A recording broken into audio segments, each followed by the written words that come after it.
Bit of a gear change, but we're going for it anyway. That was Talking Heads. This is the vocal group Blake. I'll be talking to them in a couple of seconds. They're performing in Haywards Heath and Redhill later this week and Epsom next month. Before we chat to them, here they are doing a very well-known song, made famous by Mama Cass. Here's Dream a Little Dream of Me.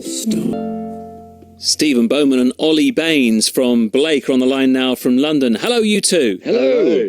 I think I covered the gear change well there, don't you? It was brave, but you did brilliantly. It was brave, it was horrible, and I apologise for that. However, that is a lovely song. Who was playing the banjo on that? Was it one of you two? No, I wish, actually. We do it, when we do it live, it's a ukulele. Oh, sorry. And Humphrey and I both play the ukulele, but actually we thought for the recording we'd get somebody in who was genuinely quite capable rather than genuinely quite awful.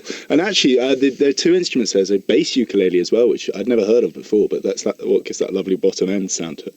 All right, so that's okay. So bigger version, four string like a bass would be, is it? Well, yeah. I mean, ukuleles are all four string. I think actually, bizarrely, I think the bass one actually ends up with five, which is counterintuitive. But it is very. But they're very pretty things. They're lovely, and they're all made in Hawaii, and nice. Gives it that feel. It does give a lovely sound, doesn't it?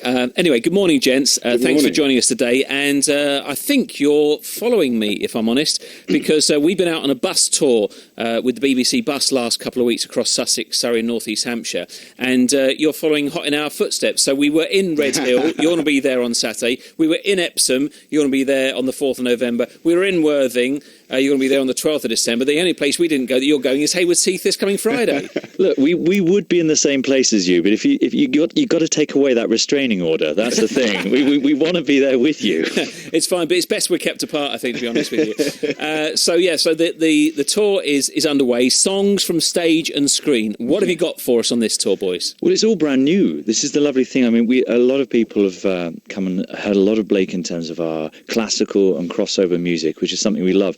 But we've always harboured this desire to put together the songs of the musicals and songs of the big screens. And with this, it's given us the opportunity to do tons of songs we've never tried before. Things like Phantom of the Opera, things like Carousel, and West Side Story. All of these big, wonderful musicals that we've never tried before. So we've got beautiful backing for all of that. And the films themselves, bits of them and images of the actors are projected behind us. So it's a really lovely way to launch yourself into each of these films and each of these musicals in a very detailed way. It's beautiful.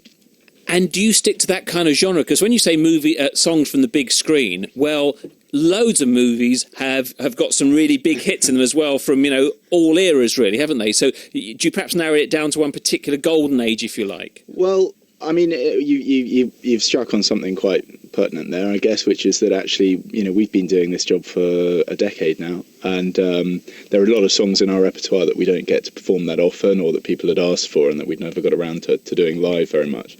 So it was also, as you rightly point out, a really nice excuse for us to revisit some older music and say, oh, okay, well, let's do that. Let's find a way of tying this in so that it makes it a show, and it mixes it up for the fans who've been coming for a long time.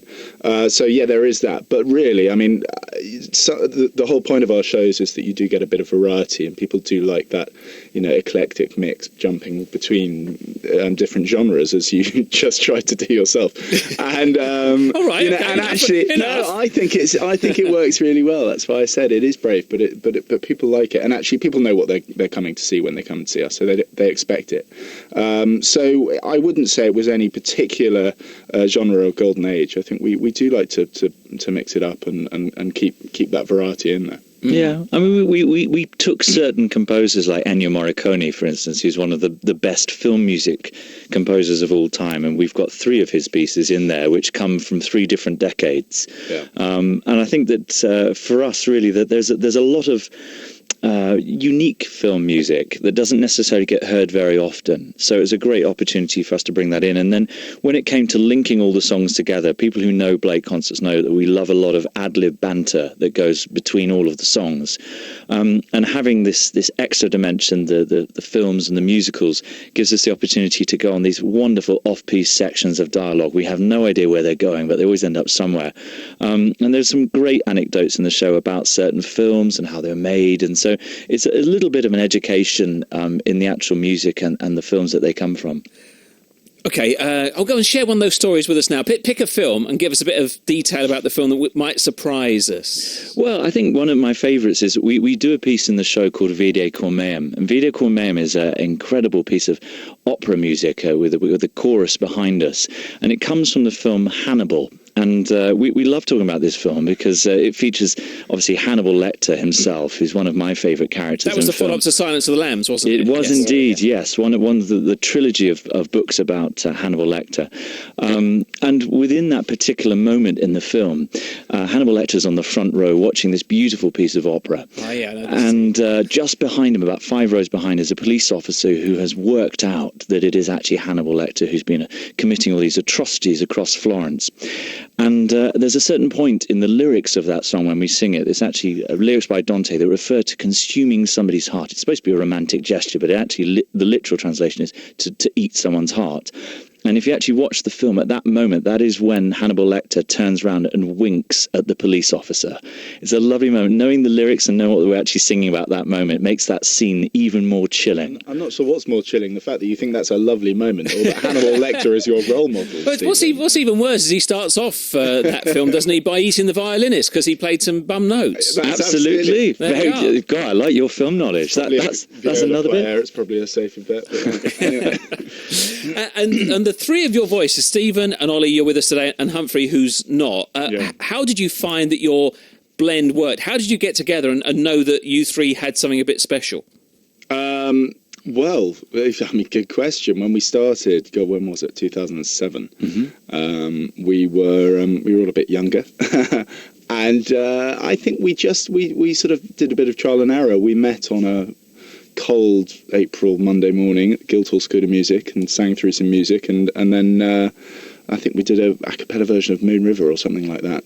And the next day we marched ourselves down to Universal Records, and that was that. And you told him you're coming in, and this. No, well, somebody had said, come in and have a sing because they're looking for this kind of thing, and we did, and it was very fast. But from the moment we met to the moment we got a deal was about 36 hours, which was extraordinary. It was extraordinary at the time, and that was part of the reason it all became this sort of it's like whirlwind for us. But I think over the next 10 years we've then had that whole hard slog that a lot of bands do before they get to that stage, where we've been touring around the country incessantly since about 2009. Well, we've worked out how to do it now. That's the key. It took us 10 years, but you'll be delighted how we got there in the end. It's just that wonderful thing of singing with other people that you know so well. When you hear them breathe in a certain way, you know exactly what they're going to do, and you can preempt everything. Oh, that's good. And you just listen to each other, and we don't have to look at each other particularly. You just hear everything. Well, I prefer not to look at you, to be honest. Yeah. Now this is where I was going with this conversation, because what the 2 hours you're on stage, that's fine. Yeah. It's the hours in the bus or however you transfer,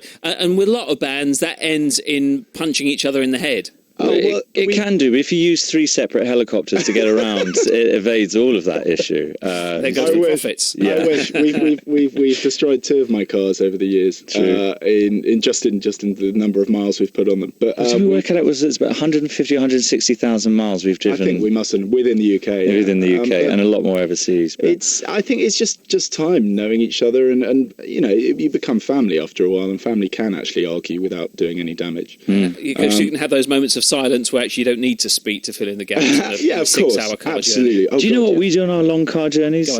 We put on classic BBC comedy, and our favourite is Round the Horn. Absolutely brilliant. And the reason I mention this is because where we're sitting at the moment, on the other side of the wall, there's a huge poster of Kenneth Williams, Sid James, and a few of the other people. And that's how you get through long journeys. Comedy. We love comedy, and that's our antidote to 10 years. That'll keep you chuckling all the way. Great stuff. Thank you so much for joining us today. And I'll give out the dates again that people can see you. But Stephen Bowman, Ollie Baines, thank you very much. Thank you. Cheers. That's Blake, and you can see them this coming Friday, Clare Hall in Haywards Heath, this Saturday at the Harlequin in Redhill, the Playhouse in Epsom on the 4th of November, and the Connaught Theatre in Worthing on the 12th of December. So enjoy a musical evening of songs from stage and screen with Blake in our area. And it's 6 minutes to 12 now. This is Alison Ferns. Hi. Hello.